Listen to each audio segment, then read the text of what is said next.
University మంచి భవిష్యత్తు కోసం తెలుగు విద్యార్థులు ఇష్టపడే యూనివర్సిటీ. కాల్ 9059052378 9059052379.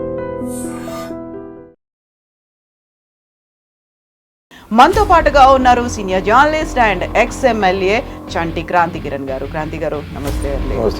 మావోయిస్టులని ఇంటర్వ్యూలు తీసుకున్నారు, శాంతి చర్చల్లో కీలకమైనటువంటి పాత్ర పోషించారు అండ్ ఛత్తీస్గఢ్ దాకా, ఒడిశా అడవుల దాకా, దండకారణ్యం దాకా వెళ్ళి వాళ్ళ ఇంటర్వ్యూలు మీరు తీసుకొని వచ్చారు. ఆల్మోస్ట్ ఒక 2 దశాబ్దాల క్రితం వరకు ఇది జరిగింది. ఇప్పుడు జరుగుతున్నటువంటి ఇన్సిడెంట్స్, ఇప్పుడున్నటువంటి సిచ్యువేషన్ ఎలా ఉంది అసలు? ఈ జనవరి నుంచే దాదాపు 100 మంది దాకా చనిపోయింటారు. ఇంతకుముందు కనీసం మీడియా అక్కడ పోయి కవర్ చేసేది.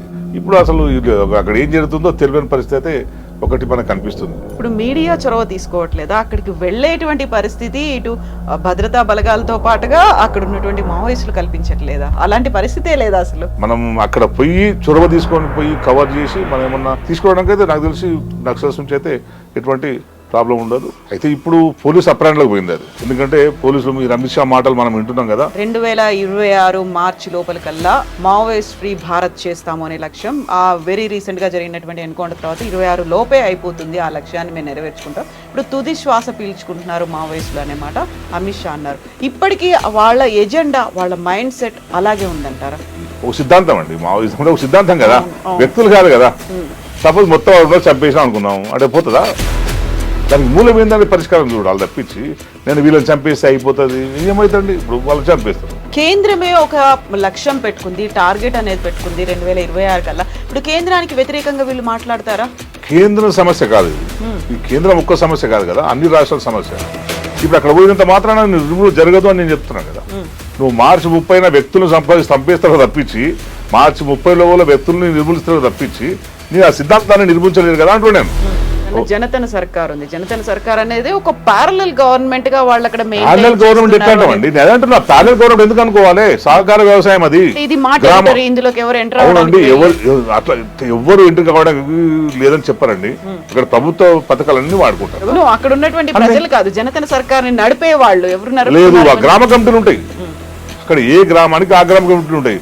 గన్స్ వాళ్ళు పట్టుకోవడానికి ఎలా అర్హులు అనేది వాళ్ళు మళ్ళీ దాన్ని ఉల్టా మన మీదే ప్రయోగిస్తున్నారు కదా. అక్కడ వచ్చినటువంటి పోలీసుల మీద ప్రయోగిస్తున్నారు, లేకుంటే మిలిటరీ వాళ్ళు వస్తే వాళ్ళ మీద ప్రయోగిస్తున్నారు. వాళ్ళందరూ కూడా పోలీసులే కదా, భద్రత కోసం ఉన్న వాళ్లే కదా. ఆయుధాలతో తిరుగుతున్నారు అనుకున్నప్పుడు మీకు చట్టపరంగా మీరు వివరించండి. వాళ్ళు వదిలిపెట్టమని చెప్పట్లే కదా, మనం కూడా చట్టపరంగానే వివరించాలని చెప్పి మనం చెప్తున్నాం. క్రాంతి గారు, ఆ టైంలో మీకు మావోయిస్టు సానుభూతి పరుడు అనేటువంటి ఒక పేరు కూడా వచ్చింది కదా. కాదండి, ఒకటి మంచి పని నచ్చినప్పుడు దానికి అట్రాక్ట్ అవుతాం కదా. ఇప్పుడు మీరు ఏదో మిషతో అయినా సరే ఆ ప్రాంత ప్రజల పట్ల మీరు సానుకూలంగా ఉండి అభివృద్ధి చేస్తే సంతోషం ఉంటుంది. కానీ నేనేం చెప్తున్నా అంటే ఇప్పుడు ఇంతటి మాలన హోమం చేయాల్సిన అవసరం లేదు అని నేనంటాను. సో ఇప్పుడు మరి తెలంగాణ రాష్ట్ర ప్రభుత్వం ఎందుకని స్పందించట్లేదు? ఇన్ని ఎన్కౌంటర్లు అవుతున్నాయి, ఇంతమంది చనిపోతున్నారు అంటే. సీతక్క గారు ఆ ఉద్యమం నుంచి వచ్చారు. కనీసం సీతక్కన్నా చొరవ తీసుకోవాలి. ఇప్పుడు మీ చుట్టూ ఆ పక్కకే కదా, గోదావరి పక్కకే కదా జరిగేదంతా. ఈ మానవం జరుగుతుంటే మరి సీతక్క గారు ఎందుకు మాట్లాడట్లేదు? మాట్లాడాలి కదా. అంటే ఏ ప్రభుత్వం అయినా గద్దెనెక్కినాక అంతే ఉంటుంది కదా, బహుశా ఈ ప్రభుత్వం కూడా అట్లే కావచ్చు. నమస్తే, వెల్కమ్ టు ఐ డ్రీమ్. 2026 కల్లా మావోయిస్ట్ ఫ్రీ భారత్ గా చేస్తామంటూ కేంద్రం అనౌన్స్ చేసింది. ఆ దిశగా అడుగుల్ని కూడా ముందుకేస్తుంది. ఈ సంవత్సరం తొలి 45 రోజుల్లోనే 81 మంది మావోయిస్టులని ఎన్కౌంటర్లో హతమార్చాయి కేంద్ర భద్రతా బలగాలు.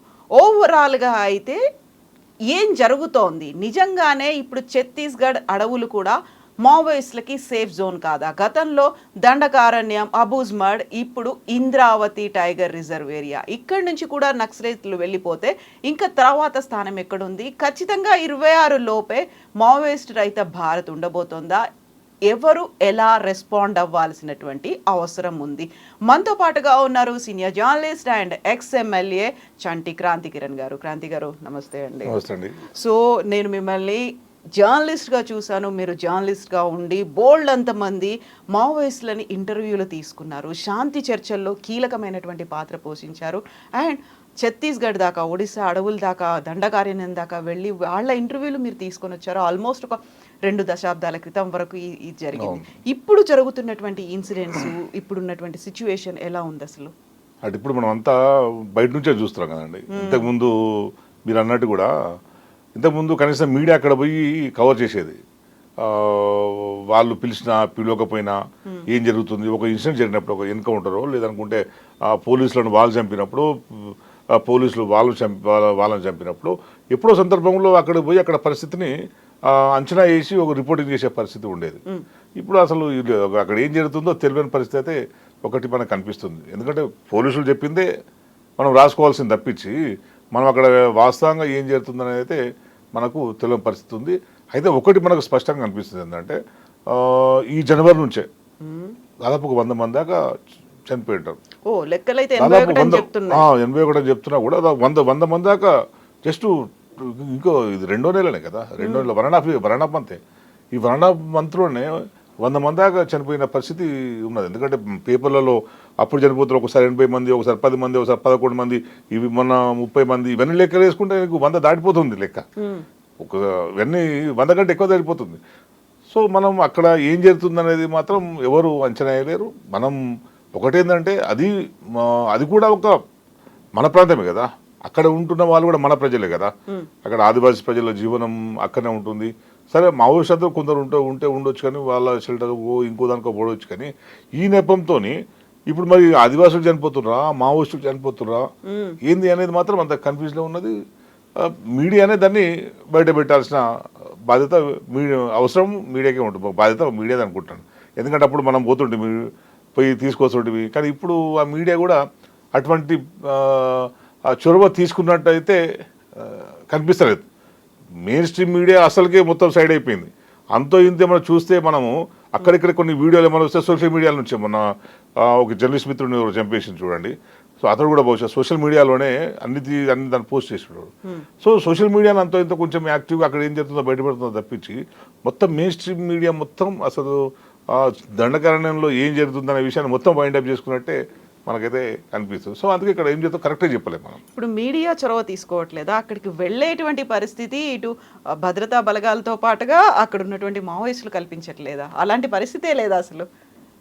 అట్లా ఉండదండి. నేను అంటే రెండు రకాలుగా ఉంటుంది. ఒకటి ఏంది, నేను చాలాసార్లు లోపల పోయినాను, కొన్ని 10ల సంఖ్యలో పోయినాను నేను. ఎందుకంటే నేను ఒరిస్సా పోయినాను, నేను ఛత్తీస్గఢ్ పోయినాను, ఎంపీ వరకు కూడా కొన్ని సందర్భాల్లో పోయినాను. ఎట్లుంటుందంటే మనం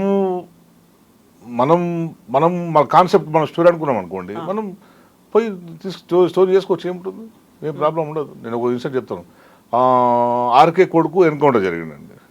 ఆర్కే కొడుకు ఎన్కౌంటర్ జరిగిన తర్వాత చాలా పెద్ద ఇన్సిడెంట్. ఎందుకంటే ఆర్కే కొడుకు ధనంలో పోయిందన్న విషయం ప్రపంచం తెలియదు. ఎందుకంటే ఆర్కే పార్టీలో ఉన్నాడు, ఆర్కే కొడుకు కూడా పార్టీలో ఉన్నాడు, తండ్రి ముందే కొడుకు చనిపోయిండు అని ఒక హృదయ విదారకరమైన పరిస్థితి కదా. సో దాన్ని స్టోరీ చేద్దామనే యాంగిల్లో నేను పోయినాను. అంటే వాళ్ళతో కాంటాక్ట్ లేదు. పోయిన తర్వాత ఫారెస్ట్లోకి పోతే వాళ్ళు అనుమానిస్తారు మనల్ని. అక్కడ నక్సలైట్ కాదు, అక్కడ ప్రజలు అనుమానిస్తారు.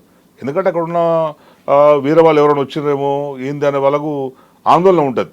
పోలీసులు వచ్చినరా, లేదనుకుంటే స్మగ్లర్స్ వచ్చినరా, ఎందుకు వచ్చినారు ఫారెస్ట్లోకి అని, బయట నుంచి ఎవరు వచ్చినారు అనేది వాళ్ళు అన్నీ చెక్ చేసుకుంటారు.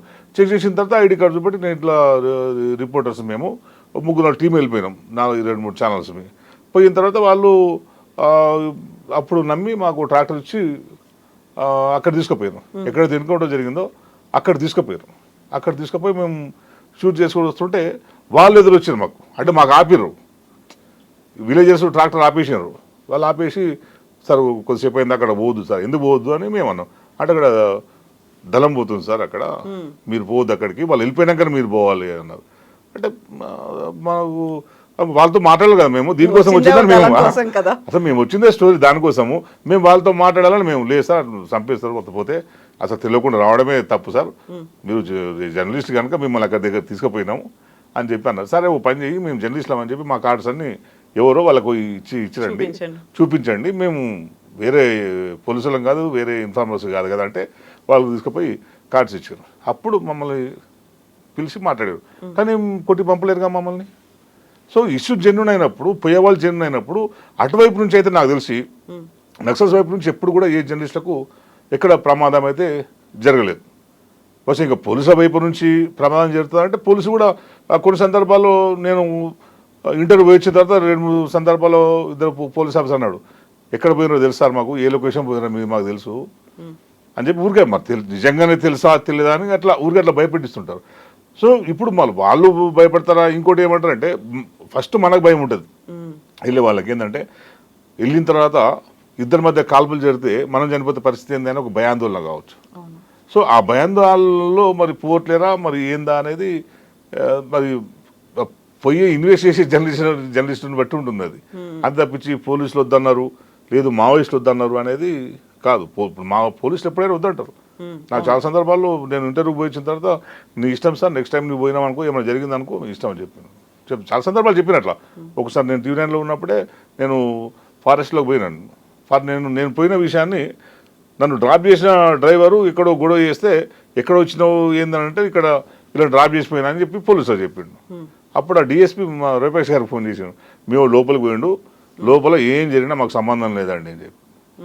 పలానా చోట ఉన్నాడు, పలానా చోటుకి పోతుండు, మేము మా ఫోర్స్ కూడా పోతుంది, వాళ్ళు వీళ్ళు గడ్డకాలు చేస్తే మీ వాడు ఇట్లా అయిపోతాడని నేను బయటకు వచ్చినాక చెప్తున్నాను మా వాళ్ళు ఈ విషయాలు.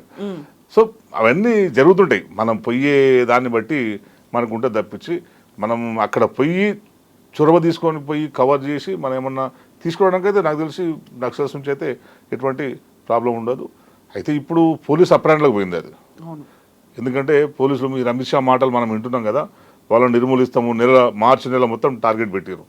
సో ఇప్పుడు అక్కడ ఏం జరుగుతుంది అనే విషయాన్ని కనుక మీడియా బయట పెడితే వాళ్ళ ప్రాబ్లం అయితే కదా. సో ఇప్పుడు మీడియాను మాత్రం అలో చేయకపోవచ్చు. ఎందుకంటే ఇంతకుముందు వరకు పోలీస్ క్యాంపులు తక్కువ ఉండేవి, దండకారణ్యంలోకి వాళ్ళు అడుగుపెట్టడం అనేది సాధ్యం కాదు. ఇప్పుడు దాదాపు 3 కిలోమీటర్లకు 2 కిలోమీటర్లకు ఒక దగ్గర క్యాంపులు ఏర్పాటు చేసుకున్నట్ట పోలీసులు. సో వాళ్ళు వాస్తవాన్ని బయటకు ఇస్తే కనుక బయట సమాజం తెలుస్తుంది, ఎంతమంది చనిపోయింది నక్సలైట్లా ఆదివాసీలా అనే విషయాన్ని బయటికి తెలిస్తే సమాజంలో బాగా గొడవ అవుతుంది అనే ఒక దాంతో వాళ్ళు మీడియాను కూడా అలో చేయకపోవచ్చు. మన ఒక మిత్రుడు అక్కడ పోయి రిపోర్టింగ్ చేసిన తర్వాత నేను అడిగినాను, లోపలికి వెళ్ళిందా అని. లేదు సార్, పోలీసులు లోపలికి వద్దన్నారు. సో లోపలికి అలో చేస్తే కదా మరి ఏం జరుగుతుందో తెలిసేది. సో ఇప్పుడు వాళ్ళ విషయాలు బయటకు తీసుకొస్తే బాగుంటుంది. వాళ్ళ వర్షన్ ఎట్లా ఉందనుకుంటున్నారు? ఇప్పుడైతే చాలా క్లియర్గా ఒక ఎజెండా 2026 మార్చి లోపలికల్లా మావోయిస్ట్ ఫ్రీ భారత్ చేస్తాము అనే లక్ష్యం. ఆ వెరీ రీసెంట్గా జరిగినటువంటి ఎన్కౌంటర్ తర్వాత 26 లోపే అయిపోతుంది, ఆ లక్ష్యాన్ని మేము నెరవేర్చుకుంటాం. ఇప్పుడు తుది శ్వాస పీల్చుకుంటున్నారు మావోయిస్టులు అనే మాట అమిత్ షా అన్నారు. నిజంగా అటువైపు నుంచి వర్షన్ ఏమై ఉంటుంది? ఎందుకంటే మీరు వెళ్ళిన దగ్గరికి ఇప్పటికీ ఆల్మోస్ట్ ఒక 2 decades అవుతోంది కాబట్టి, సో అక్కడ నెంబర్ తగ్గిపోయి ఉంటుందా, లేకపోతే వాళ్ళ నుంచి ప్రెషర్ వస్తుందా, లేకుంటే మధ్యలో మీరు అన్నట్టుగా ఇన్ఫార్మర్లో వీళ్ళందరూ తయారయ్యారా? ఇప్పటికీ వాళ్ళ ఎజెండా, వాళ్ళ మైండ్ సెట్ అలాగే ఉందంటారా? అంటే వాళ్ళ ఆలోచన విధానం అట్టే ఉంటుంది కదండి. నువ్వు వాళ్ళు పోలీసులు వచ్చిందని చెప్పి మొత్తం ఐడియాలజీని వాళ్ళ ఆలోచన విధానాన్ని మార్చుకొని పోలీసులకు సరెండర్ అయ్యే పరిస్థితి అయితే ఉండదు కదా. సో వాళ్ళ ఆలోచన విధానం అట్లా ఉంది కనుకనే ఇంకా అంతో ఇంతో అక్కడ వాళ్ళు సస్టైన్ అవ్వగలుగుతారు. ప్రభుత్వం వాళ్ళని సీరియస్గా తీసుకుంటుందనే మనం అనుకోవచ్చు. అంటే ఇంకొకటి మీరు అన్నట్టు కూడా అమిత్ షా చెప్పినట్టు కూడా నువ్వు అది ఒక సిద్ధాంతం అండి. మావోయిజం ఒక సిద్ధాంతం కదా, వ్యక్తులు కాదు కదా. సపోజ్ మొత్తం వాడు చంపేసినా అనుకుందాం అంటే పోతుందా? ఇంకో దగ్గర వస్తుంది. ఇప్పుడు నీకు నక్సల్బరీలో బయలుదేరింది, నక్సల్బరీ నుంచి వచ్చి శ్రీకాకుళంలో నిర్బంధంతో తెలంగాణకు వచ్చింది, తెలంగాణ నుంచి ఆంధ్ర మొత్తం మళ్ళీ విస్తరించింది, ఇప్పుడు మొత్తం దండకారణ్యం పోయింది, కలకత్తా దాకా పోయింది మళ్ళీ. సో అది ఒక్కో దగ్గర నుంచి ఇంకో దగ్గరికి ఎక్కడో దగ్గర మొదలవుతుంది అది. దాన్ని అందుకే మూలాల్ని దానికి మూలం ఏందని పరిష్కారం చూడాలి తప్పించి నేను వీళ్ళని చంపేస్తే అయిపోతుంది ఏమవుతుంది. ఇప్పుడు వాళ్ళు చంపేస్తారు, మొన్న 30 మంది చనిపోయారు, ఇంకో దగ్గర 40 మంది చెప్తారు, రేపు ఇంకో 50 మంది చెప్తారు అనుకుందాం. సరే మార్చి 30 లోపల మొత్తం అందరినీ ఫారెస్ట్లో ఉన్న చంపేస్తారు అనుకుందాం. అంటే ఆ సిద్ధాంతం చనిపోదు కదా అంటున్నాను నేను. సిద్ధాంతం వాళ్ళైతే నమ్మినరు ఈ సమాజం ఎట్లా మారుతుందో వాళ్ళు అది కూడా రాజకీయ స్వేచ్ఛ కదా. నువ్వు ఆయుధాలతో తిరగడం భారత రాజ్యాంగానికి వ్యతిరేకం కావచ్చు, మీరు చట్ట ప్రకారం మనం చర్య తీసుకోవచ్చు దాన్ని. ఎందుకంటే రాజ్యాంగం వ్యతిరేకం కనుక, ఆయుధాలతో సంచరించడం రాజ్యాంగం వ్యతిరేకం కనుక నువ్వు చర్యలు తీసుకోవచ్చు. కానీ మనిషిని మొత్తం నువ్వు ఎట్లా మట్టు పెడతావు ఆయుధంతో తిరిగిండని చెప్పి? నీ మనిషి కదా, నీ పౌరుడు కదా, ఈ దేశ పౌరుడు కదా, నువ్వు మట్టు పెట్టే హక్కు నీకు లేదు. సో అతను నువ్వు నిర్బంధించి నువ్వు జైల్లో పెట్టి ప్రాసిక్యూట్ చెయ్యి. సో అంతే తప్పించి నేను చంపేస్తా ఇట్లా కుప్పలుగా శవాల్ని వాళ్ళ ఊళ్ళలోకి పంపిస్తాను అంటే అసలు ఇది సమాజం, సభ్య సమాజం కూడా ఎవరు హర్షించారు కదా. అన్నీ తెలిసిన వాళ్ళు, ఇప్పుడు మీరు అందరూ జర్నలిస్ట్గా పనిచేసినాము, ఇంతమంది చనిపోతుంటే నువ్వు ఎవరు మాట్లాడకుండా ఉంటే కూడా నువ్వు ఎట్లా ఉంటుంది అది? వాళ్ళు ఎవరో వేరే విదేశీ శక్తులు కాదు కదా, వాళ్ళు విదేశీ శక్తులు భారతదేశం మీద దండయాత్రకు వచ్చినప్పుడు నువ్వు రాకెట్ లాంచర్లు ఉపయోగించాలి, డ్రోన్లు ఉపయోగించాలి, నువ్వు శాటిలైట్ గన్స్ ఉపయోగించాలి. వాళ్ళు విదేశీ శక్తులు కాదు కదా, భారతదేశాన్ని ఏమైనా కబ్జా చేయడానికి వస్తున్నారా? కాదు కదా. సో వాళ్ళు అక్కడ ఉండి వాళ్ళకు అక్కడ నేను ఎందుకంటే నేను 15 సంవత్సరాలుగా కంటిన్యూగా రెగ్యులర్గా అంటే దాదాపు సంవత్సరాలు 2 సార్లు పోయి నేను స్టోరీలు చేస్తుంటే వాళ్ళు దండకారణ్యంలో అద్భుతమైన వ్యవసాయాన్ని నేర్పిన ఆదివాసులు మనకంటే బాగా వ్యవసాయం చేశారు. నేను చాలా చోట్ల అరటి తోటలు చూసినాను, జామ తోటలు చూసినాను, నేను కూరగాయలు పండించేది చూసినాను, వరి పండించే. దండకారణంలో వరిని మీరు ఎక్స్పెక్ట్ చేస్తారా? దండకారణంలో వరి కూడా వాళ్ళు పండించారు, వ్యవసాయం చేసుకుంటారు. మన ఊర్లో లేని సహకార వ్యవసాయం వాళ్ళ దగ్గర ఉంటుంది. వాళ్ళ వ్యవసాయం చేసిన వాళ్ళందరూ కూడా ప్రతి ఎకరకు ఇంత అమౌంట్ తీసుకుపెడతారు ప్రతి సంవత్సరం. తీసిపెట్టి అదే అమౌంట్ను లోన్లు తీసుకుంటారు, లోన్ ఇస్తారు వాళ్ళు. సో అట్లాంటి ఒక మంచి సహకార వ్యవసాయము ఇట్లా అక్కడ జనతా సర్కార్ పేరుతో అక్కడ నడిపిస్తున్నారు. అది మంచిగా చేస్తున్నారు కదా, అది మంచిగా చేస్తున్నారు అంటాం కదా. సార్ మీ ప్రభుత్వం వర్షన్ ఏంది? వాళ్ళు తుపాకులు పట్టుకున్నారు, తుపాకులు పట్టుకుని తిరుగుతున్నారు, అది వేరే రకం మీరు హ్యాండిల్ చేసుకోండి. కానీ అక్కడ ప్రజలకైతే వీళ్ళు మంచిగా చేసినట్టు కదా. ఇప్పుడు మీరు అన్న జనతన సర్కార్ ఉంది, జనతన సర్కార్ అనేది ఒక ప్యారలల్ గవర్నమెంట్ గా వాళ్ళు అక్కడ ప్యారలల్ గవర్నమెంట్ ఎట్లా అంటామండి? నేను అదంటున్నా, ప్యారలల్ గవర్నమెంట్ ఎందుకు అనుకోవాలి? సహకార వ్యవసాయం అది.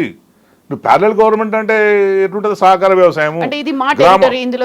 అవునండి, అట్లా ఎవరు ఎంట్రీ కావడానికి లేదని చెప్పారండి. అక్కడ ప్రభుత్వ పథకాలన్నీ వాడుకుంటారు. అక్కడ గవర్నమెంట్ లైటింగ్ ప్రభుత్వ పాఠశాలలు ఉంటాయి. ఆడ నీకు కరెంటు ప్రభుత్వమే కదా. అక్కడ ఉన్నటువంటి ప్రజలు కాదు, జనతన సర్కార్ని నడిపే వాళ్ళు ఎవరు లేదు, గ్రామ కమిటీలు ఉంటాయి. అక్కడ ఏ గ్రామానికి ఆ గ్రామ కమిటీలు ఉంటాయి. ఇప్పుడు మనకు నిజామాబాద్ జిల్లాలో గ్రామ వికాస కమిటీలు ఉన్నాయి కదా, గ్రామాభివృద్ధి కమిటీలు. మరి ఇప్పుడు ఇక్కడ ఎందుకున్నాయి? ఇక్కడ ఎందుకున్నాయండి? నిజామాబాద్ జిల్లాలో ఆర్మూర్ ఏరియాలో ఇప్పటికీ గ్రామాభివృద్ధి కమిటీలు ఉన్నాయి. అక్కడ కూడా గ్రామాభివృద్ధి కమిటీలు ఉన్నాయి. ఇక్కడ గ్రామ అభివృద్ధి కమిటీ చెప్పిందే ఫైనల్ కాదు. ఇక్కడ కూడా సర్పంచ్ ఫైనల్ కాదు, గ్రామాభివృద్ధి కమిటీ ఏం చెప్తే అదే ఫైనల్. అక్కడ కూడా అదే కమిటీ. ఒక గ్రామంలో కమిటీ వేసుకుంటారు. ఆ కమిటీలో వ్యవసాయానికి ఒకరు ఉంటారు, వాళ్ళకి సంబంధించిన సలహాలు సూచనలు కూడా ఉంటుంది, ఊరు సెక్యూరిటీ కూడా ఉంటారు. అట్లా ఏమైనా గొడవలు పంచాయతీలు వస్తే ఎవరు చెప్పాలి? పెద్ద మనుషులు ఒక 4-5 మంది పెద్ద మనుషులు పెట్టుకుని వాళ్ళు గ్రామ పరిపాలన నడుస్తుంటుంది అక్కడ. అది ఒక ఆదర్శవంతమైన పాలన తీసుకోకుండా అదొక సమాంతరమైన పాలన చేస్తున్నారు అని వాళ్ళ మీద దుష్ప్రచారం చేసి, ఆ సమాంతర పాలన మనం అనుకుంటే దాన్ని ఒక రోల్ మోడల్ తీసుకొని మనం కూడా చేసుకోవచ్చు కదా. వాళ్ళు చేసిన తప్పు కాదు కదా, వాళ్ళని తప్పే కాదు కదా. వ్యవసాయం ఎట్లా చెప్పాలనో అందరికీ కూర్చోబెట్టి క్లాసులు పెడుతున్నారు. ఇప్పుడు రైతు వేదికలు లేవా మన దగ్గర? రైతు వేదికలో వ్యవసాయం ఎట్లా చేయాలి, ఏ పంటలు పండించాలని వ్యవసాయ అధికారులు మనం చెప్పట్లేరా? చెప్తున్నారు కదా. వాళ్ళు కూడా అదే పని చేస్తున్నారు. మేము పోయినప్పుడు అదే వాళ్ళు రైతులందరూ కూర్చోబెట్టి మీ భూమిలో ఏ పంట వేయాలి, దాని పంట ఇంకో అంతర పంటకి ఇంకేం వేసుకోవచ్చు, ఎంత మోతాదు వేసుకోవాలి, మీరు ఎంతమంది ఉన్నారు, ఎంతమందికి సరిపడదు ఉంటుంది, మిగతా దాన్ని మార్కెట్ ఎట్లా చేసుకోవాలి, అవన్నీ వాళ్ళు చెప్తున్నప్పుడు సేమ్ మనం ఇక్కడ కూడా రైతు బంధువులు మన వ్యవసాయ అధికారులు కూడా అదే పని చెప్తున్నారు కదా. రైతులకు ఊరు తిరిగి అన్ని చెప్తున్నారు కదా. సో దాన్ని యాక్సెప్ట్ చేస్తున్నప్పుడు మీరు అది కూడా మీరు చేస్తలేరు, మీ వైఫల్యం అని చెప్పాలి కదా. అదంతా ఒక ఆస్పెక్ట్ మాత్రమే. అక్కడ ఉన్నటువంటి అడవుల్లో ఉన్నటువంటి గిరిజనులకో లేకుంటే కొండ కోయ దొరలు వాళ్ళకో హెల్ప్ చేస్తున్నారు, వాళ్ళ లైవ్లీహుడ్ని బెటర్మెంట్ చేస్తున్నారంటే అదంతా ఒక ఆస్పెక్ట్ మాత్రమే. మిగతాదంతా కూడా మీరు అన్నారు ఇప్పుడు వాళ్ళు విదేశాల నుంచి చొరబడి వచ్చారా లేకుంటే సొంత మన సమాజానికి చెందిన వాళ్ళే, మన దేశం వాళ్ళే, వాళ్లకు గన్స్ ఉన్నంత మాత్రాన గన్స్ వాళ్ళు పట్టుకోవడానికి ఎలా అర్హులు అనేది వాళ్ళు మళ్ళీ దాన్ని ఉల్టా మన మీదే ప్రయోగిస్తున్నారు కదా. అక్కడ వచ్చినటువంటి పోలీసుల మీద ప్రయోగిస్తున్నారు, లేకుంటే మిలిటరీ వాళ్ళు వస్తే వాళ్ళ మీద ప్రయోగిస్తున్నారు. వాళ్ళందరూ కూడా పోలీసులే కదా, భద్రత కోసం ఉన్న వాళ్లే కదా. కరెక్ట్ అండి. భారత రాజ్యాంగం ప్రకారం ఆ పరిధిలోబడి మనం పనిచేసుకోవాలి. ఈ పౌరులుగా ఆ రాజ్యాంగం కల్పించిన అన్ని హక్కులని దానికి అనుగుణంగానే మనం పనిచేసుకోవాలి. ఇప్పుడు ఆయుధాలతో తిరుగుతున్నారు అనుకున్నప్పుడు మీకు చట్టపరంగా మీరు వివరించండి. ఇప్పుడు వాళ్ళు వదిలిపెట్టమని చెప్పట్లే కదా మనం కూడా. వాళ్ళు ఆయుధాలు తిరగనియండి అనేమి మనం చెప్పట్లేదు, చట్టపరంగానే వివరించాలని చెప్పి మనం చెప్తున్నాం. ఇప్పుడు వాళ్ళు ఆయుధాలు పట్టుకొని తిరిగినా కూడా ఎక్కడన్నా ఆదివాసులకు ఎవరైనా కంప్లైంట్ చేసిరా, మమ్మల్ని బెదిరిస్తున్నారు, తుపాకులతో బెదిరిస్తున్నారు, మాకన్నా బెదిరించారని ఎవరైనా కంప్లైంట్ చేసిరా, మమ్మల్ని ఇక్కడ వచ్చి పారిపోమని చెప్తున్నారు అని చెప్పి ఎవరికైనా చెప్పారు? అటువంటి సంఘటనలు ఏం లేవు కదా. కాకుంటే చెప్తున్నారు వాళ్ళకి కావాల్సినటువంటి అభివృద్ధి, విద్య, వైద్యం అందకుండా చేస్తున్నారు. వీళ్ళంటూ ఒక పోలీసులు రాకుండా లేకుంటే అక్కడికి అభివృద్ధి రాకుండా, రోడ్లు రాకుండా, విద్యుత్ రాకుండా. గారు నేను అబ్జర్వ్ చేసింది ప్రభుత్వం చేయని పనిని వాళ్ళు చేస్తున్నారు అక్కడ. కాకపోతే విద్యుత్ ప్రభుత్వం కావచ్చు, చేయని వైద్యం అనేది ఎలా ఇవ్వగలుగుతారు? అసలు ఎవరు ఇచ్చిరండి? ప్రభుత్వం ఇస్తుందా వాళ్ళకి వైద్యము? అందుకోసం అదే చెప్తున్నా నేను. వీళ్ళ దగ్గర ఇక్కడ వీళ్ళు రిక్రూట్ అయిన వాళ్ళు, వీళ్ళు మావోయిస్ట్ పార్టీ రిక్రూట్ అయిన వాళ్ళు, డాక్టర్స్ చదివిన వాళ్ళు కూడా ఉన్నారు. వీళ్ళు పోయిన తర్వాత వాళ్ళకి వైద్యం నేర్పారు. మూఢనమ్మకాలు ఉండేటోళ్ళు వాళ్ళు. మూఢనమ్మకాల నుంచి బయటికి తీసుకొచ్చి వీళ్ళే మందులు తీసుకుపోయి ఇక్కడ నుంచి వేరే వేరే పట్టణాల నుంచి మందులు తీసుకుపోయి వాళ్ళని కొందరికి ట్రైనింగ్ ఇచ్చి ఈ దోశ ఈ మంది ఇవ్వాలి, ఇంజక్షన్ ఇట్లా ఇవ్వాలని చెప్పి నేర్పి వాళ్ళకి వైద్యాన్ని నేర్పించిందే మావోయిస్టులు అండి. ఇంకా నువ్వు వైద్యం ప్రభుత్వం ఎక్కడ ఇచ్చింది? ప్రభుత్వం వైద్యం ఇస్తే మావోయిస్టులు దండకాలను ఎందుకు ఉంటారు? అసలు ఉండకూడదు కదా. విద్య లేదు, వైద్యం లేదు. నేను చెప్తున్న పాఠశాలలు, ఆశ్రమ పాఠశాలలు, అద్భుతమైన ఆశ్రమ పాఠశాలలు. మేము పోయినప్పుడు వాళ్ళ సిలబస్ కూడా ఆ అంటే అమ్మ, వాళ్ళ ఆ అంటే అడవి. నువ్వు ఆ అంటే మనం అమ్మనే అంటాం, వాళ్ళు ఆ అంటే అమ్మ అంటారు. వాళ్ళు ఆ అంటే అడవి అంటారు వాళ్ళు. సో ఇట్లా చాలా రకాలు. నేను 4-5 సంవత్సరాలు అయింది కనుక నాకు గుర్తులేదు.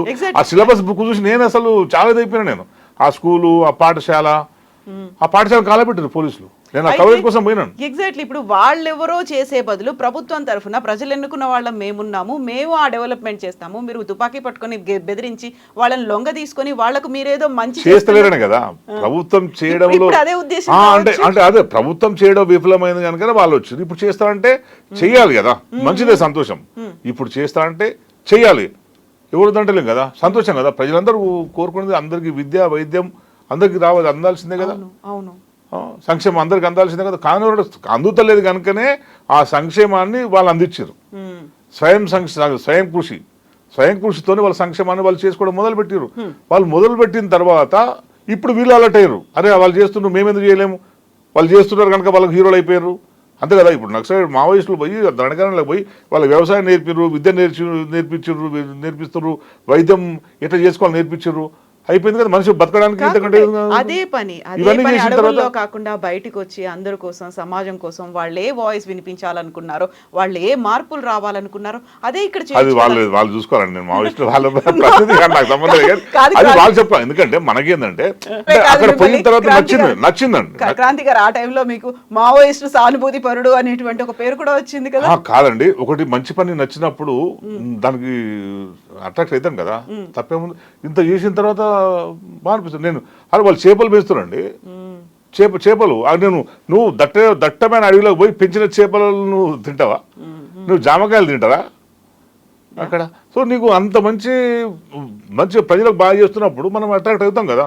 అరే మా ఊర్లో కూడా నేను ఇట్లా చేస్తే బాగుంటుండే, ఇట్లాంటి జరగాల్సి ఉంటే బాగుంటుండే, మా దగ్గర కూడా ఇట్లాంటి విద్యా విధానం ఉంటే బాగుంటుండే అనేది అనిపిస్తుంది కనుక మనకు ఎవరికైనా ఉంటుంది. నేను దగ్గర చూస్తున్నాను కనుక చెప్తున్నాను నేను. ఇప్పుడు ప్రభుత్వం ఎట్లా చేస్తుంది ఏది అది ఇక్కడ వచ్చి చేస్తారా ఎవరు? అందుకే చెప్తున్నా, అది వాళ్ళకు ఒక సిద్ధాంతం ఉంది కనుక, ఒక కమిట్మెంట్ ఉంది కనుక, ప్రజల పట్ల వాళ్ళకు ప్రేమ ఉంది కనుక ఇవన్నీ సక్సెస్ అయినాయి. అందుకని ఇప్పుడు మనుషులు చంపేస్తే వాళ్ళ వల్ల అక్కడ చదువుకున్న 100 స్టూడెంట్స్ ఉంటారు కదా, వాళ్ళకి మనసులో ఉంటుంది కదా. నేను అప్పుడప్పుడు పోయిన జర్నలిస్ట్ నేను కొంచెం వాళ్ళ పట్ల కొంచెం అరే బాగా చేస్తున్నాడు ఒక పాజిటివ్ దృక్పథం నాకు వచ్చినప్పుడు, కొన్ని వేల మంది ఉన్నప్పుడు అది ఇంకా బతిక ఉంటుంది అంటున్నాను. అయితే ఇప్పుడు మీరు బతికుంటుంది అని చెప్పినప్పుడు కూడా అక్కడ వాళ్ళకి ఇంకెవరో వచ్చి చేసే బదులు ప్రభుత్వ అధికారులు అక్కడ మెరుగైన వైద్య సదుపాయాలు, దానికోసం బడ్జెట్లు, ఇంత అలొకేషన్లు పెట్టిన తర్వాత ఇంతకు మించి అక్కడ అభివృద్ధి జరుగుతోంది, ఇంతకు మించి మనకు వసతులు వస్తాయి అనుకున్నప్పుడు ఆ టర్న్ అనేది, ఆ షిఫ్ట్ అనేది ఇటువైపు వచ్చిందా? ఎలా ఉంది అబ్జర్వేషన్ మీద అక్కడ ఉన్నటువంటి? అంటే అప్పటికి 20 yearsకి ఇప్పటికీ ఏం చేశారంటే రోడ్స్ వేసారు. గిరిజనుల మీద ప్రేమతో వేయలేరు రోడ్స్. అప్పుడు వేయలేరు. నక్సలైట్లు ఎక్కువ వచ్చినారు, నక్సలైట్లు ఎక్కువైపోతున్నారు. వాళ్ళ దగ్గర పోవడానికి దట్టమైన అడవే ఉంటుంది, రోడ్స్ లేవని చెప్పి వాళ్ళ కోసం రోడ్స్ వేసారు. ఇప్పుడు వీళ్ళు వచ్చిన తర్వాత కొంతమంది రిక్రూట్ చేసుకొని పిల్లలకి పోలీసు ఉద్యోగాలు ఇస్తున్నారు. ఆదివాసీ పిల్లలకి వేరే ఉద్యోగాలు ఏమి ఇస్తలేదు, పోలీసు ఉద్యోగాలు ఇస్తున్నారు. సో అభివృద్ధి అనేది ఇప్పుడు ఈ రకంగా చూపెడుతుంది తప్పించి నిజమైన అభివృద్ధి అక్కడ చూపెడతలేరు. ఒకవేళ ఎక్కడైతే అభివృద్ధి జరుగుతుందో వాళ్ళు ఉండరు కదా, వాళ్ళు కోరుకునేది కూడా అదే కదా. ప్రజల సంపదని ప్రజలకు దక్కాలని చెప్తున్నారు కదా. నువ్వు వాళ్ళ కష్టానికి తగ్గ ఫలితం కావాలని వాళ్ళు అడుగుతున్నారు కదా. ఏమన్నా మొత్తం ఈ రాజ్యాన్ని మాకు ఇచ్చేయండి, ఈ ప్రైమ్ మినిస్టర్ సీట్ మాకు ఇవ్వండి, ఈ ఎమ్మెల్యే సీట్ మాకు ఇవ్వండి అని అడుగుతున్నారు. వాళ్ళు ఏం అడతలేరు కదా. ఏమన్నా అక్కడ పోటీ చేసి బస్సార్లో పోటీ చేసి మా గణపతి గారిని ఎంపీగా నిలబెట్టుకోండి అని చెప్పి గెలిపించండి అని చెప్పి ప్రచారం చేస్తారు. వాళ్ళు అది చేయట్లేరు కదా. వాళ్ళు కావాల్సిన ప్రజల కోసమే మాట్లాడుతున్నారు వాళ్ళు. సో అందుకే ఇప్పుడు వాళ్ళను నిర్మించడానికి ఇవన్నీ సంక్షేమ పథకాలు అక్కడ చేస్తారు. సంతోషం కదా, చేయనియండి, మేము కదట్లేము. ఇప్పుడు ఇప్పటి వరకు వాళ్ళను విస్మరించిన కనుకనే వాళ్ళకు నక్సలైట్ అంటే దేవులు అయిపోయారు. ఇప్పుడు మీరు ఏదో మిషతో అయినా సరే అక్కడ ఆ ప్రాంత ప్రజల పట్ల మీరు సానుకూలంగా ఉండి అభివృద్ధి చేస్తే సంతోషం ఉంటుంది. కానీ నేనేం చెప్తున్నా అంటే ఇప్పుడు ఇంతటి మారణ హోమం చేయాల్సిన అవసరం లేదు అని నేనంటాను. సార్ వాళ్ళు కూడా మన పౌరులే కదా, పిలిపించి మాట్లాడండి. 2 సార్లు చర్చలు చేసిండ్రు ఇక్కడ, ఒక ఏజెండాని వాళ్ళు పెట్టారు ప్రజల ముందుకు. ఇంకోసారి మీరు కూడా ఫైనల్గా ప్రయత్నం చేయండి. పోయింది ఏముంది, చంపడం ఎందుకు అంటాం. సరే వాళ్ళ సిద్ధాంతం మంచుకున్న ప్రభుత్వం అల్టిమేట్గా ప్రభుత్వమే కదా, ప్రజల కోసం చేయాల్సిందంతా ప్రభుత్వమే కదా. మంచి చెడు విద్య వైద్యాన్ని సంక్షేమాన్ని అన్నింటినీ చేయాల్సింది ప్రభుత్వానికి బాధ్యత. అందరం కూడా ప్రభుత్వం మీద డిపెండ్ అవుతాం. అందరం ఓటు వేసి గెలిపించుకుంటాం కనుక ప్రభుత్వం మీదే బాధ్యత అది. సో వాళ్ళకు కూడా ఒకసారి ఇంకోసారి డైలాగ్ ఓపెన్ చేసి నేను చంపేస్తా, మీ సంగతి చూసుకుంటా, మిమ్మల్ని అంతా చూస్తా అంటే నువ్వు అది పోదంటున్నాను నేను. ఎవరు ఇనిషియేట్ చేయాలంటారు? గవర్నమెంట్ ఇనిషియేట్ చేయాలి. అంటే గతంలో శాంతి చర్చలు జరిగినప్పుడు మధ్యవర్తులు కొంతమంది ఉన్నారు. ఆ టైంలో కాల్పులు అనేవి జరగకుండా, ఎన్కౌంటర్లు అనేవి జరగకుండా ఇవన్నీ చూసుకుంటూ ఒక లిమిటెడ్ పీరియడ్ పాటు వాళ్ళని హైదరాబాద్కు తీసుకొచ్చారు. మంచి మర్యాదలతో గెస్ట్ హౌస్లో ఉంచారు.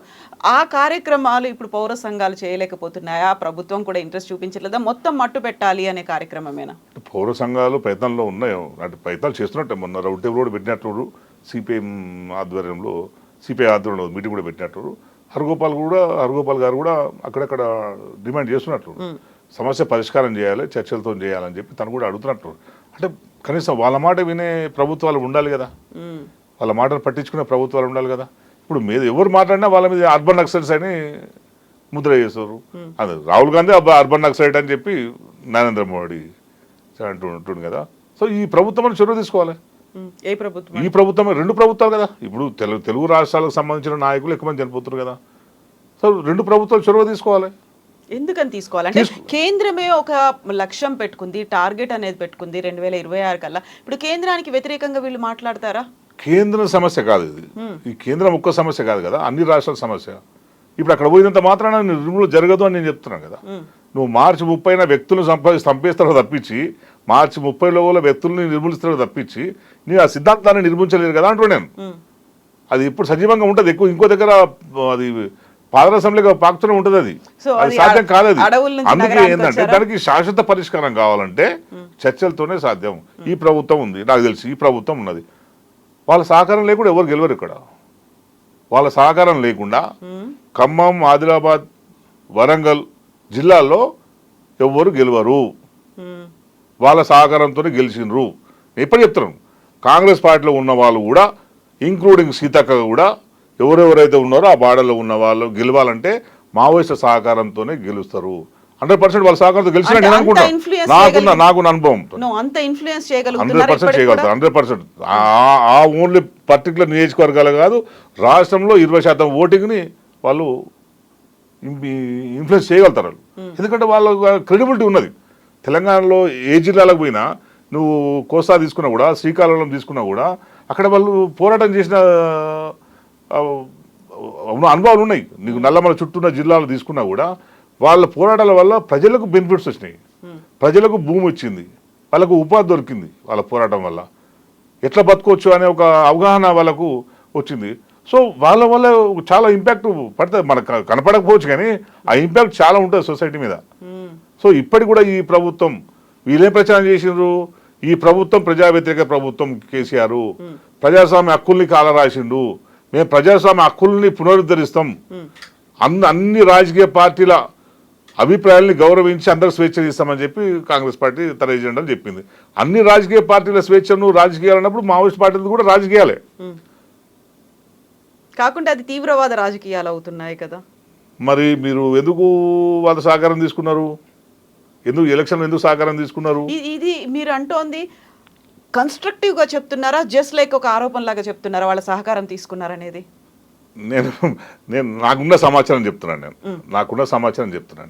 ఎందుకంటే ఒకటి ఏంటంటే వాళ్ళు కూడా ఏమనుకున్నారంటే కేసీఆర్ గారు పోతే మాకు కొంచెం డెమోక్రటిక్ స్పేస్ దొరుకుతుందేమో, ఇంతకంటే మంచి స్పేస్ దొరుకుతుందేమో అని వాళ్ళు కూడా ఊహించుకున్నారు. ఎందుకంటే కేసీఆర్ వస్తే ఆ కేసీఆర్ కూడా ఇలాంటి మైండ్ సెట్ తో అంటే కేసీఆర్ గారు శృతి సాగర్ ఎన్కౌంటర్ తర్వాత తెలంగాణ కేసీఆర్ గారు ఏమైందంటే వాళ్ళ పాపం కేసీఆర్ గారు అంటే మంచి అభిప్రాయం ఉండే. ఫస్ట్ ఎన్కౌంటర్ శృతి సాగర్ తర్వాత కొంచెం వాళ్ళు ఆలోచనలో పడ్డారా అంటే కేసీఆర్? అట్లా అంటే మనం ఎన్కౌంటర్ జరిగాయని చెప్పింది తెలంగాణలో ఎన్కౌంటర్లు జరిగాయని చెప్పిన తర్వాత ఎంట్లు జరుగుతున్నాయని చెప్పి వాళ్ళు కొంచెం కేసీఆర్ పట్ల కోపంగా ఉన్నారు. ఎందుకంటే నేను కూడా అప్పుడు ప్రెస్ మీట్కి నేను కూడా పోయించాను, దానికి నన్ను కూడా ప్రెస్ మీట్ పిలిచారు. అప్పుడు చెప్పి ఇది తప్పు, ప్రభుత్వం కరెక్ట్ రూట్లో పోతలేదు, సేమ్ చంద్రబాబు రూట్లోనే పోతుందని అప్పుడు చెప్పాను. సో బహుశా నేను అనుకున్నది ఏంటంటే, నా అంచనా ఏంటంటే ఈ ప్రభుత్వం వస్తే, కాంగ్రెస్ పార్టీ వస్తే కొంచెం బ్రీతింగ్ స్పేస్ దొరుకుతుందేమో మా, కానీ వాళ్ళు ఎక్స్పెక్ట్ చేసి వీళ్ళకి సపోర్ట్ చేసినామో నేను అనుకుంటున్నాను. అయితే బహుశా నేను అథెంటిక్ కొన్ని విషయాలు నాకు చెప్పలేం. కానీ ఇప్పుడు మీరు చెప్పినటువంటి ఈ మాటల్ని బట్టి చూస్తే ఇప్పుడు ప్రభుత్వంలో కీలకంగా ఉన్నటువంటి మంత్రులు ఆ బెల్ట్ నుంచి వచ్చిన వాళ్ళే ఉన్నారు కదా. ఆ మంత్రులు అంటే ఎమ్మెల్యేలుగా గెలవడంలో కూడా వీళ్ళు డైరెక్ట్ గానో ఇండైరెక్ట్ గానో అక్కడ ఇన్ఫ్లుయెన్స్ చేశారు, అంతేనా? 100% ఇన్ఫ్లుయెన్స్ చేసారు. వాళ్ళ ఇన్ఫ్లుయెన్స్ లేకుండా గెలవడం సాధ్యం కాదు. అందుకే నేను చెప్తుంది ఏంటంటే, సీతక్క గారు ఆ ఉద్యమం నుంచి వచ్చారు, కనీసం సీతక్కన్నా చొరవ తీసుకోవాలి. ఇప్పుడు మీ చుట్టూ ఆ పక్కకే కదా, గోదావరి పక్కకే కదా జరిగేదంతా. ఈ మానవం జరుగుతుంటే మరి సీతక్క గారు ఎందుకు మాట్లాడట్లేరు? మాట్లాడాలి కదా. సరే వదిలిపెట్టండి, ప్రభుత్వాన్ని సహకారం చేసినా లేదా ఒక మనిషిగా అండి, ఒక మనిషిగా తన ఆదివాసి బిడ్డ, నేను ఎక్కడో మా ఊరికి ఎక్కడో అదో దూరం, జస్ట్ నేను వాళ్ళని చూసి చదువుకొని పోయినందుకే, పాపం అడవికి 10 సార్లు పోయినందుకే ఆదివాసుల ప్రేమ బాగుంటుంది, వాళ్ళు అమాయకులు, అయ్యో పాపం ఇట్లా అయిపోతుందని మనమే నేను నాలంటే మాట్లాడుకుంటున్నప్పుడు మరి మీకు ఇంకెంత బాధ ఉండాలి? మీకు ఉండాలి కదా బాధ. ఆ బాధను మీరు ఎందుకు ఎక్స్పెక్ట్ చేస్తారు మీ ప్రభుత్వంతో?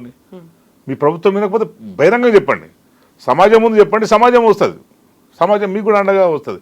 అట్లా చేస్తే మనం ఏమైనా ఈ మరణ కాండను మనం ఏమైనా ఆపగలుగుతాం. మనం నేను చెప్పేది అదే, మీరు మావోయిస్టులు జాతికి వ్యతిరేకంగా ఈ దేశ ద్రోహంగా పనిచేస్తున్నారు అన్నప్పుడు మీరు శిక్షించండి 100%. మేము దానికి ఏమో వంటలేము. కానీ ఇట్లా బాంబులు వేసి, నీకు డ్రోన్స్ పెట్టి, నీకు డేగలతో నీకు స్పై చేసి, ఇదంతా ఈ టెక్నాలజీ ఎవరి మీద ఉపయోగిస్తామండి? మనం శత్రు దేశాల మీద ఉపయోగిస్తాం. మనం డేగలు ఇంటెలిజెన్స్ కోసము వేరే శత్రు బార్డర్లో ఏం జరుగుతుందో కనుక్కోవడానికి ఇది చేస్తాం. రాకెట్ లాంచర్స్ శత్రువు వస్తున్నప్పుడు, బార్డర్ క్రాస్ చేస్తున్నప్పుడు శత్రు మీద మనం రాకెట్ లాంచర్స్ ఉపయోగిస్తాం. మనం డ్రోన్స్ ఎక్కడ ఉపయోగిస్తాం? డ్రోన్ ఫైరింగ్ కూడా మనం చూస్తున్నాం కదా. మనం మనము ఆఫ్ఘనిస్తాన్లో కానీ, మన సిరియాలో కానీ, ఎక్కడెక్కడ ఏదో ఎన్ని దేశాల్లో మనం డ్రోన్స్ మనం వేరే దేశం మీద యుద్ధం చేస్తున్నాం కదా. వాళ్ళు మన పౌరులు కదా, మన రాష్ట్ర పక్కనే ఛత్తీస్గఢ్ రాష్ట్రం, అది Orissa border, Andhra Pradesh border, Telangana border. So ఇట్లా జరగడం కరెక్ట్ కాదనేది నా అభిప్రాయం.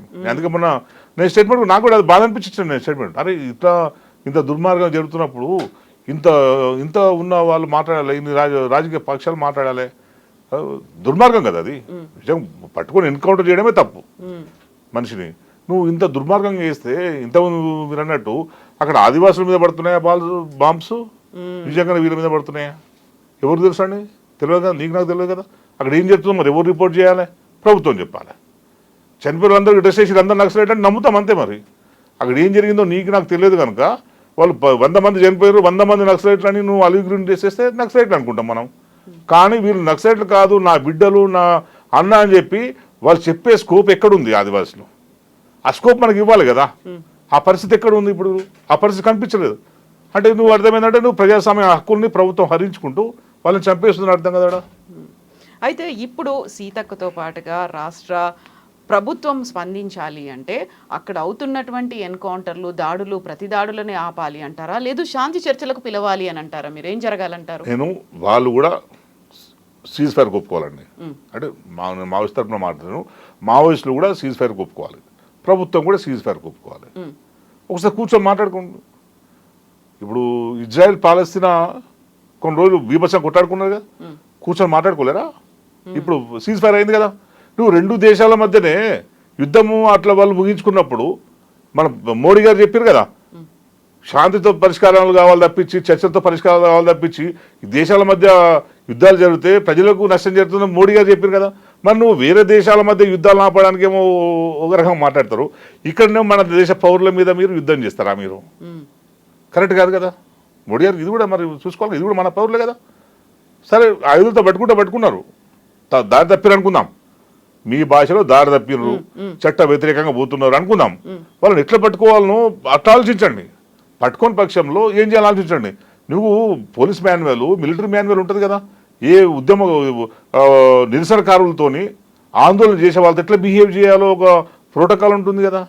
ఇప్పుడు ఒక ధర్నా జరుగుతుంది, రాస్తారోకో జరుగుతుంది, లేదా పెద్ద నిరసన ర్యాలీ జరుగుతుంది, దాంట్లో ఎవరన్నా దాని ఎట్లా కంట్రోల్ చేయాలో మన ప్రోటోకాల్ ఉంటుంది కదా. వాళ్ళని కంట్రోల్ చేయాలి. ఎట్లా కంట్రోల్ చేయాలి? ఫస్ట్ వాటర్ కెనాన్స్ ఉపయోగించాలి, లేదా కూడా బాష్పవాయు వేయాలి, లేదా కూడా రబ్బర్ బుల్లెట్లు వేయాలి, అంతే కదా. అంతే తప్పించి నువ్వు కాల్చి చంపని చెప్పారు కదా. సరే తప్పని పరిస్థితి వస్తే మన ప్రాణాలు కాపాడడానికి కాల్చి చంపుతాం. కానీ నువ్వు ఏ ప్రోటోకాల్స్ పాటిస్తున్నారు? వీళ్ళు ఏది లేదు. మొత్తం వీళ్ళకు ఉన్న అన్ని పవర్స్, మిలిటరీకి ఉన్న పవర్స్ అన్నీ ఇప్పుడు ఛత్తీస్గఢ్లో ఉన్న మావోయిస్టుల ఏర్వేతకు ఉపయోగిస్తున్నారు. అంటే ఒక శత్రు దేశంలో ఉన్న శత్రు దేశ సైనికులు, శత్రు దేశ పౌరులు మన దేశం మీద దాడికి వస్తే ఎటువంటి వాటిని ఉపయోగిస్తామో అటువంటి వాటి అన్నిటి కూడా మన వాళ్ళ మీద ఉపయోగిస్తున్నారు. అదే అదే ఇప్పుడు మనం తప్పంటున్నాను. నేనైతే అది తప్పంటున్నాను. మీరు వాళ్ళను పట్టుకోండి, శిక్షించండి, మీరు ఎటువంటి శిక్ష భారత రాజ్యాంగం ప్రకారం ఎటువంటి శిక్షణ వేసుకోండి. కానీ ఈ వాళ్ళని చంపే నెపంతో ఎంతమంది ఆదివాసులు చనిపోయారు చెప్పండి అంటున్నాను. ఇప్పుడు అదే మాట ఇటువైపు ప్రభుత్వం కూడా చెప్తోంది, భద్రతా బలగాలు కూడా చెప్తోంది. అదే గతంలో ఇప్పుడు మీరు దండకారణ్యం అన్నారు, మిలిటరీని అంతా అక్కడ ప్రయోగిస్తున్నారు అనుకున్నప్పుడు ఎవరూ రానటువంటి ఒక దుర్భేద్యమైనటువంటి అడవుల్లో వాళ్ళు ఉన్నారు, భీకరమైనటువంటి అడవుల్లో, అబూజ్మడ్ కావచ్చు, దండకారణ్యం కావచ్చు, ఇప్పుడు ఇంద్రావతి టైగర్ రిజర్వ్ ఏరియా, అక్కడ ఉన్నటువంటి అమాయకులు లేకుంటే గిరిజనులు ఆదివాసీలో బలవుతున్నారు. దీంతో పాటుగా టైగర్ రిజర్వ్ ఏరియాగా పెట్టుకున్న తర్వాత అక్కడ గతంలో లెక్కల్ని బట్టి చూస్తే 40+ టైగర్స్ తిరిగేవి. ఇంద్రావతి దగ్గర ఉన్నటువంటి లెక్కల్లోనే 6 పులులు తిరిగేవి. ఇప్పుడు అది ఒక్కటే ఉందేమో అనే ఒక డౌట్ వస్తుంది. అసలు ఎప్పుడు లెక్కలు చేశారండి? ఫారెస్ట్ ఎప్పుడు లెక్కలు చేశారు వీళ్ళు? మావోయిస్ట్ పోయి 40 ఏళ్ళు అయిందండి. వాళ్ళు 40 ఏళ్ళుగా అక్కడ ఉన్నారు. ఎప్పుడు ఎక్కడ పశువులకు మనుషులకు జంతువులకు ఎక్కడ కూడా వాళ్ళు ఇంద్రావతిలో కేవలం టైగర్స్ మాత్రమే కాదు, అత్యంత అరుదైనటువంటి అడవి దున్నలు కేవలం అక్కడ మాత్రమే కనిపిస్తున్నాయి. వాటికి కూడా అపాయం పొంచి ఉంది కాబట్టి దాన్ని ప్రొటెక్టెడ్ జోన్ లాగా మార్చుకోవాలి అనే మాట. అవును, కరెక్ట్. ఇప్పుడు వాటిని కాపాడాల్సిన బాధ్యత ప్రభుత్వం అంటే కాపాడినండి. నేను అదే చెప్తున్నాను. అసలు ఎన్ని ఉండే 50 ఏళ్ళకి ఎన్ని పులులు ఉండే, ఎన్ని చచ్చిపోయినాయి, ఎక్కడెక్కడ చచ్చిపోయింది, ఏమైనా డేటా ఉందా? వీళ్ళేమో చంపినరా? అంటే వాళ్ళకి మధ్యలో ఈ మధ్య కాలంలో పులిల చర్మాలు దొరుకుతున్నాయి, ఆ దంతాలు ఇలాంటివి గోర్లన్నీ దొరుకుతున్నాయి అనే మాట. అక్కడ స్మగ్లర్లు పోచర్లు వీళ్ళతో కలిసిపోయారు అనేది కూడా ఉంది. అందువల్లే అటాక్స్ అనేవి ఎక్కువ అవుతున్నాయి. స్మగ్లర్స్ ఉంటారండి, స్మగ్లర్సే చేస్తారు ఇవన్నీ. మావోయిస్టులు చేయరు కదా. ఇవన్నీ స్మగ్లర్స్ చేస్తారు, మావోయిస్టులు చేయరు కదా. సో చెప్తారు కదా, ఇప్పుడు ఆదివాసులు ఉంటారు కదా, వాళ్ళు అడిగి చెప్తారు కదా అసలు ఎవరు చేస్తున్నారు అనేది. వాళ్ళకి తెలుసు కదా ఏ అడవిలో ఏ పులి ఉందా, సింహం ఉందా, జింకలు ఉన్నాయా, దుప్పిలు ఉన్నాయా, వాళ్ళ చుట్టూ పరిధిలో ఏమేమి ఉన్నాయో వాళ్ళన్నీ తెలుసు కదా. వాళ్ళు చెప్తారు కదా. మరి వాళ్ళు ఎక్కడ చెప్పలేరు కదా. మా ఊర్లో పులులు ఉండే నక్సలైట్గా పోయినాయి, సింహాలు ఉండే పోయినాయి. సరే పులులు సింహాలు రక్షిస్తామండి, కాదనిలేము. అంటే ఇప్పుడు పులులు సింహాల కోసం ఉన్న పౌరులను చంపుకుంటామా? చంపుకోలేము కదా. వాళ్ళ కోసం ఆదివాళ్ళు చంపుకుంటామా? యాక్టివిటీ అవుతోంది వాళ్ళ వల్లే. అదే అండి, ఆ యాక్టివిటీ ఎక్కువైతే కంట్రోల్ చేసుకోమని చెప్పండి. కంట్రోల్ బాధ్యత ప్రభుత్వం అన్నట్టు. నేను కూడా ఎక్స్ట్రీమ్ యాక్టివిటీ ఉంటే, మీ చట్టానికి వ్యతిరేకంగా ఉంటే, మన చట్టానికి వ్యతిరేకంగా ఉంటే దాన్ని కంట్రోల్ చేసుకోవాల్సిన బాధ్యత ప్రభుత్వాన్ని. ఇట్లా ఇష్టం వచ్చిన రీతిగా ప్రవర్తించడం కాదు కదా.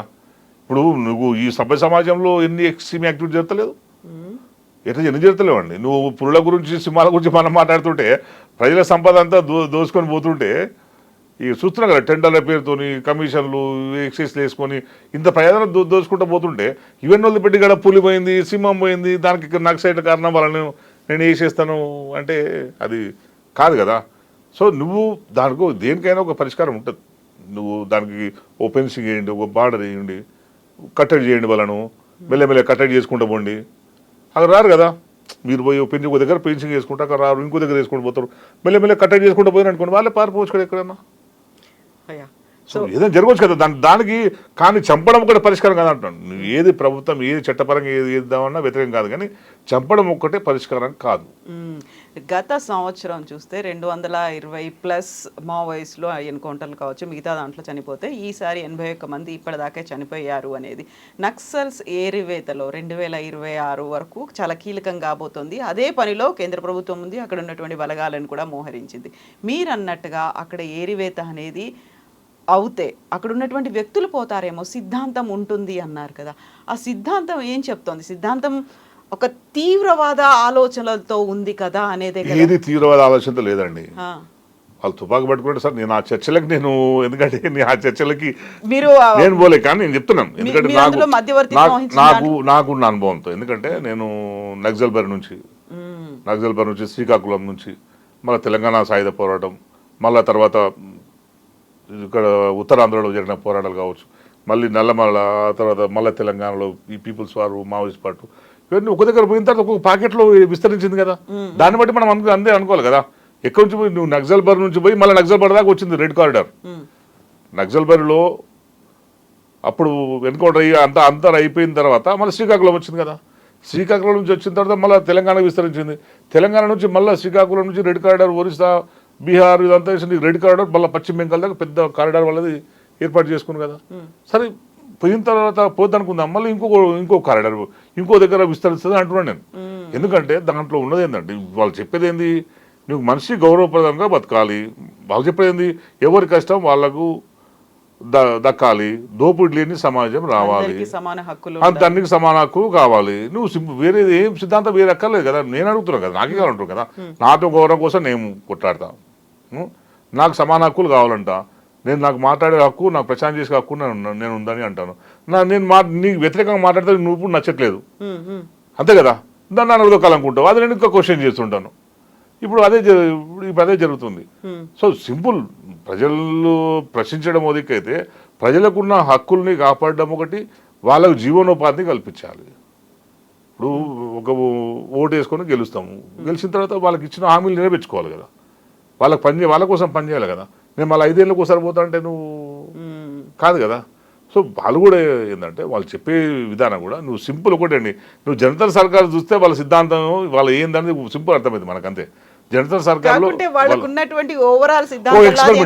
ఒక ఎక్స్పెరిమెంట్ అది అంటే ఒక జీవన విధానాన్ని అలవాటు చేసిన వాళ్ళు అదొక మనిషి ఒక గ్రామము ఎట్లా స్వయంగా ఎట్లా బతుకోవచ్చు ఎట్లా స్వయం సమృద్ధి సాధించవచ్చు అనేది ఒక ఎక్స్పెరిమెంట్ అది సో నువ్వు దాన్ని కనుక మనం అన్ని గ్రామాలు చేసుకుంటే నీకు ఏం అక్కర్లేదు అది నీకు ఏ పోరాటం అక్కర్లేదు ఏ విప్లవం అక్కర్లేదు నువ్వు ఏ ఎలక్షన్ ఏమి అవసరం లేదు కదా మరి అదే చేసుకోవచ్చు కదా అదే చెప్తున్నారు కదా వాళ్ళు తుపాకులు ఎక్కడ పట్టుకున్నారు వాళ్ళు మనం మొత్తం చరిత్ర నుంచి చూసుకుంటే కూడా వాళ్ళు తుపాకులు పట్టుకుంటానే నక్సలైట్ కాలేరు కదా భూస్వాములు పోరాటం చేస్తున్న క్రమంలో భూస్వామి దగ్గర తుపాకులు కదా భూస్వాములు పోలీసుల దగ్గర తుపాకులు కదా అధునాతనమైనటువంటి ఆధునిక టెక్నాలజీ అన్ని పోలీసుల నుంచి గుంజుకున్నాయండి నాకు తెలిసి అన్ని నాకు ఇనిషియల్ స్టేజ్లో అన్ని పోలీసుల నుంచి తీసుకున్నాయి ఇప్పుడు గడిల మీద దాడులు చేశారు గడిల మీద దాడులు చేస్తే వాళ్ళు తుపాకులతోని ఉద్యమకారుల మీద వాళ్ళు తెలంగాణ సాయుధ పోరాటంలో తుపాకులు ఎక్కడి వాళ్ళతో లేవు కదా గడిల నుంచి తీసుకొని తర్వాత వాళ్ళు తీసుకొచ్చి నమూనా తయారు చేసుకొని పోరాటం చేసింది ఇప్పుడు వాళ్ళు కూడా అట్లే చేసారు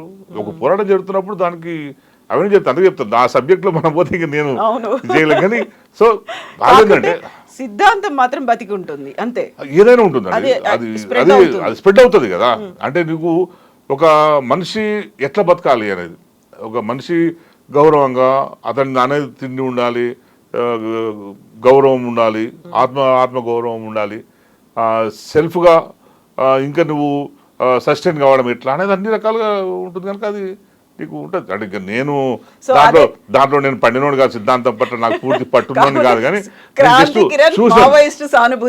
లేదండి అంటే ఒకటండి నాకు ఏంటంటే మంచి ఎవరు చేసినా నేను కేసీఆర్ కూడా నాకు ఇష్టం మరి నాకు కేసీఆర్ గారు ఇష్టం నాకు ఎందుకంటే తెలంగాణ ఉద్యమంలో బాగా పనిచేసాడు నాకు కేసీఆర్ గారు కూడా ఇష్టపడతాం భగత్ సింగ్ ఇష్టపడతాం స్వాతంత్రం కోసం పోరాడు గాంధీని కూడా ఇష్టపడతాం అందరూ ఎవరెవరు మంచి పని చేసిన వాళ్ళందరి పట్ల ఇష్టపడడంలో తప్పేముంది ఇప్పుడు నక్సలైట్ కూడా మంచి పని చేసినట్టు నేను ప్రత్యక్షంగా చూసినాం కనుక అరే అవును ఇంత బాగా ఇంత బాగా చేస్తున్నారు కదా అనేది ఒక మంచి వస్తుంది నువ్వు మన ఊర్లో ఉండి అన్ని సౌకర్యాలు ఉండి మన ఊరినే మనం బాగుపరచుకోలేని అసమర్థులమైనప్పుడు అడవిలో నువ్వు ఎటువంటి సౌకర్యాలు లేకుండా కూడా నువ్వు అంత మంచి చేసినప్పుడు నువ్వు మెచ్చుకోవాలా లేదండి మనం ఇప్పుడు నీకు నాకేమైంది మన ఊర్లో పోయి మనం ప్రయోగాత్మకంగా రండి మనందరం కలిసి వ్యవసాయం చేసుకుందాం మంచి ఫుడ్ మంచి పంటలు పండిద్దాం అన్ని పంటలు పండించుకుందాం కలిసి వ్యవసాయం చేసుకుందాం వచ్చిన దాంట్లో కుటుంబానికి ఇంత పంచుకుందాం అంటే మనం చేయగలుగుతాం మన ఊర్లో మరి వాళ్ళు చేయించిన కనుక వాళ్ళు నచ్చింది అంటున్నాను నేను అట్లాంటి ఇక్కడే కాదు దండకరనే కాదు వాళ్ళు ఏ ప్రాంతంలో కూడా చాలా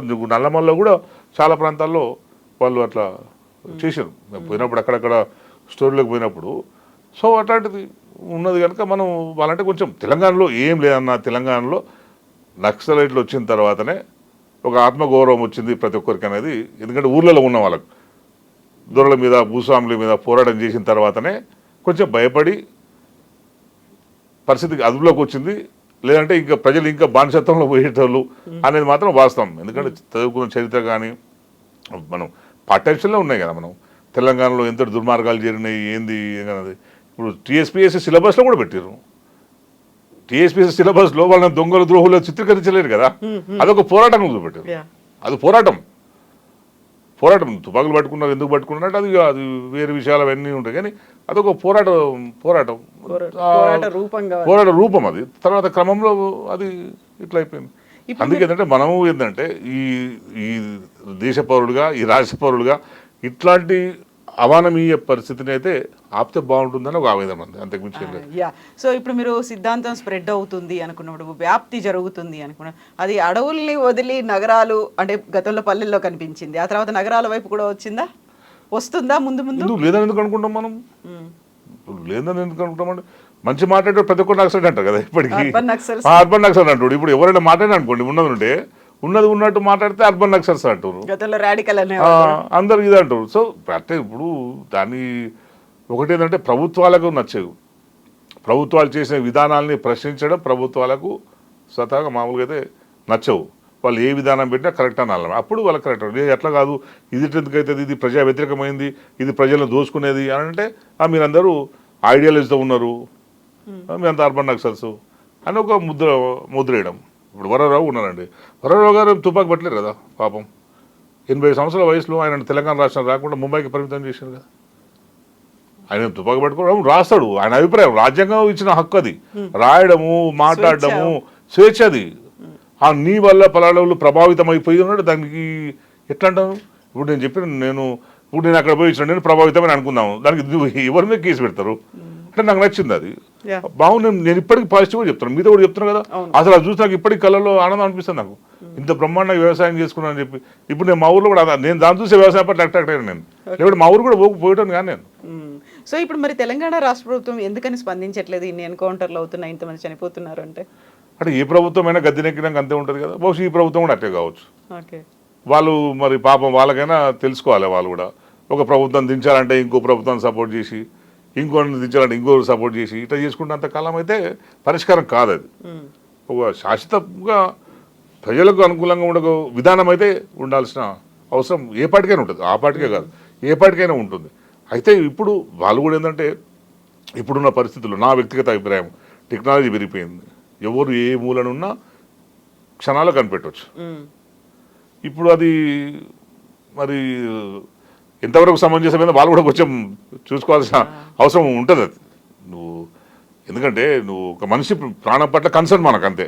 వాళ్ళు ఎవరో మా అన్నదమ్ములు లేరు, మా బంధువులు లేరు, నాకేం లేరు, కానీ ఓ మనుషుల పట్ల ఎందుకంటే కన్సర్న్ అంతే. అరే ఇట్లా ఉండే బాగుంటుందని తప్పించి వాళ్ళ వల్ల ఇంకా ఆదివాసులు ఇబ్బంది అవుతున్నారు, ఇంకా ఇవన్నీ ఉన్నాయి కదా. కొంచెం దాన్ని అందరూ కూడా చేసుకొని మన కొత్త ఫామ్లో ఉద్యోగం వస్తే బాగుంటుంది. బహుశా ప్రభుత్వం అందుకే చెప్తున్నా, ప్రభుత్వం చర్చలు చేసి వాళ్ళని ఒప్పించవచ్చు కదా అంటూ నేను.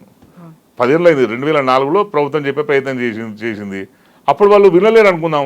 ఇప్పుడు మళ్ళీ 2025 కదా, 20 సంవత్సరాలు కదా, 20 సంవత్సరాల్లో వాళ్ళు ఏమైనా మార్పు వచ్చిందేమో పిలిచి మాట్లాడమని చెప్తున్నాం. మేము కూడా నేను చెప్పలేం కదా, ఒక ప్రయత్నం చేయమని చెప్తున్నాను నేను.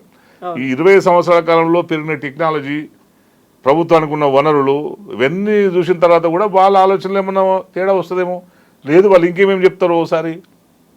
సో పిలిచి మాట్లాడితే తెలుస్తాయి కదా, సమాజం ముందు పెడితే వాళ్ళు ఏం చెప్తారు వీళ్ళు ఏం చెప్తారు, ఒక చర్చ జరగాలి కదా సొసైటీలో. ఇప్పుడు నువ్వు అమెరికాలో అధ్యక్షుడు ఎన్నికైనప్పుడు ఇద్దరు చర్చ ఒకే పోడియం మీద అంతే కదా, ఒకే పోడియం ఉంటారు కదా. నీ అభిప్రాయాలు నువ్వు చెప్పాలి, వీళ్ళ అభిప్రాయం చెప్పాలి, ప్రజలు ఎక్కడ ఎవరు తీసుకుంటారో వాళ్ళు తీసుకుంటారు. సో ఇది కూడా అట్లాంటిది ఒక మంచి వాతావరణాన్ని క్రియేట్ చేస్తే ఓ పర్మనెంట్గా ప్రశాంతత ఉంటుంది అంటాను నేను. ఇప్పుడు ఏదో నాకు తెలిసి అమిత్ షా 10 ఏళ్ళు చెప్తూనే ఉన్నాడు, వచ్చే సంవత్సరంలో తీసేస్తాం, వచ్చే సంవత్సరం తీసేస్తాం, ప్రతి సమ్మర్లో ఇదే మాట చెప్తుండే ఆయన. చెప్తా ఏరి పారేయడం అనేది సాధ్యమే కాదు, సాధ్యం కానే కాదు చెప్తున్నాను నేను. ఏముంటుందండి ఆడ బస్తాలో లేకపోతే పోయి ఢిల్లీలో ఉంటారు, ఢిల్లీలో ఉండొచ్చు కదా, ఎవరు తెలుసు. పోయి గుజరాత్ అహ్మదాబాద్లో ఉండొచ్చు, ఏ రూపంలో ఉన్నారు నీకేం తెలుసు, నాకేం తెలుసు, తెలియదు కదా. ఇప్పుడు ఐఎస్ఐలు ఉన్నారు, ఐఎస్ఐ వాళ్ళు ఎక్కడ ఉంటారో తెలుసా అండి. గృహమైన పనులు ఉంటాయి కనుక వాళ్ళు ఈజీగా పట్టుబడతారు. సార్ నువ్వు ప్రజలతో ఉండుకుంటూ పని చేస్తున్నప్పుడు నువ్వు ఎట్లా పట్టుబడతావు చెప్పండి. సో అందుకే ప్రభుత్వం అట్లా స్పందించాలి, పాజిటివ్గా స్పందించాలని నేను కోరుతున్నాను నేను. మరీ ముఖ్యంగా మన తెలుగు రాష్ట్రాల వాళ్ళు ఎక్కువ చనిపోతున్నారు కనుక ఆ బాధ్యత మన తెలుగు రాష్ట్రాల మీద ఉన్నది. బహుశా మన చంద్రబాబు నాయుడు మన రామచంద్ర రెడ్డి ఎన్కౌంటర్ ఏంటంటే చంద్రబాబు నాయుడు చంపణ ప్రయత్నం చేసిండు ఆయన అని చెప్పి ఆయన ఎన్కౌంటర్ చేసిండు అని చెప్పే వాదన కూడా ఉన్నది ఒకటి. సో ఎట్లున్నా సరే కానీ మన వాళ్ళు పోతున్నారు కనుక రెండు రాష్ట్రాలు దేశంలో మొత్తం నక్సలైట్ ఉద్యమం వ్యాపించిందంటేనే ఇప్పుడు మన రాష్ట్రం నుంచే కదా. సో దానికి ఇంకోటి ఏంటంటే మొత్తం నక్సలైట్ లాంచ్కి ఈ ప్రపంచంలో ఎక్కడ ఏ నక్సలైట్ ఉన్న విషయం మన తెలంగాణ ఆంధ్రప్రదేశ్ పోలీసులకు మాత్రమే తెలుసు, మిగతా రాష్ట్రాలు ఎవరు తెలియదు. అంత నెట్వర్క్ ఇక్కడ నుంచే ఉంటుంది, అంత నెట్వర్క్ మన పోలీసులు డెవలప్ చేసుకోగలిగారు. సో దానికి కూడా ఏంటంటే వాళ్ళకు అవకాశం ఇచ్చి మళ్ళీ చర్చలకు పిలిస్తే బాగుంటుంది అనేది. ఎస్ క్రాంతి గారు, థ్యాంక్ యూ సో మచ్ అండి. మళ్ళీ మనం థ్యాంక్ యూ అండి, థ్యాంక్ యూ.